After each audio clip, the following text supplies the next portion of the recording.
Hello, and in this segment we will show how to reverse the hinging on your Continental one-section refrigerator or freezer with solid doors. It's always recommended to disconnect the power to your case before doing any repairs or modifications. To do this, you'll need the following: a small Phillips and slotted screwdriver, standard Phillips screwdriver, putty knife, electrical tape, combination wire cutter and crimping tool, needle nose plier, 2 1/4-inch connectors and 2 5/16 connectors.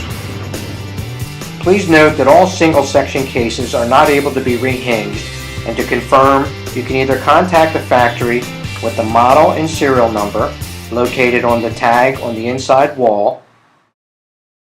Another way to know if your unit is able to be field reversed is if you see an extra set of holes, as well as the silver stainless steel plug button for the light switch and the lock keeper holes. That'll indicate that this unit is able to be field reversed. At Continental, we're always looking to improve on our products, and your light switch may be in our current design in the body of the hinge, or in older cases it may be in the face of the case behind the top hinge, but the re-hinging will be very similar. Open the door and lift the door out of the hinges and set the door to the side. At this point, remove the top and bottom hinges from the front of the case, and in the body of the top hinge you'll see the light switch. Once the light switch is exposed, you're going to disconnect the 2 wires from the back of the switch. Cut the 2 small wire connectors off the ends of the brown wires and push the brown wire back into the switch hole. Remove the 2 small Phillips screws from the inside of the lock keeper, and then remove the 2 Phillips screws that attach the keeper to the front of the case and set them to the side. Remove the Phillips screws from the opposite side, as well as the silver stainless steel plug button, and remount these Phillips screws into the hinge holes and keeper holes from the original hinging. Once the stainless steel plug button has been removed and located to the opposite side, take your needle nose plier, carefully remove the black lamb cord wire that's inside the hole. After the wire is removed, strip back enough wire and mount the 1/4-inch female connectors onto the ends of the wire. Once the connectors are inserted onto the wires, take the original light switch and push the 2 female connectors onto the male tabs. Now take the hinge, the top hinge, insert the light switch into the body of the hinge, and remount the top, bottom hinges, as well as the lock keeper. At the front of the plastic bushing, you'll see a slot.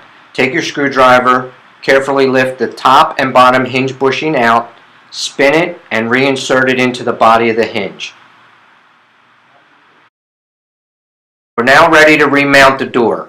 Slide the hinge covers off the top and bottom hinge, remove the hinge from the side of the door and reverse it facing the opposite way, and remount to the door. Take the door and place it into the hinges, and open and close the door a few times to make sure that it closes by itself properly. Locate the 4 Phillips screws behind the front grille. Take the small Phillips screwdriver, loosen and lift out of the keyhole slots, and set the grille to the side. Remove the 3 screws from the control box cover, remove the cover, and set to the side. In the control box, you'll see the black lamb cord wire with a tag attached giving you the instructions on how to change the wiring on the terminal block. Take the black lamb cord wire, strip back the 2 wires, and mount the 2 5/16 female connectors on the ends. Now I'm going to locate the 2 brown wires on the terminal block from the original light switch position. Remove the 2 brown wires and insert the 2 black wires in their place. Now take the 2 brown wires, tape up the ends with the electrical tape, push to the side, and remount the control box cover.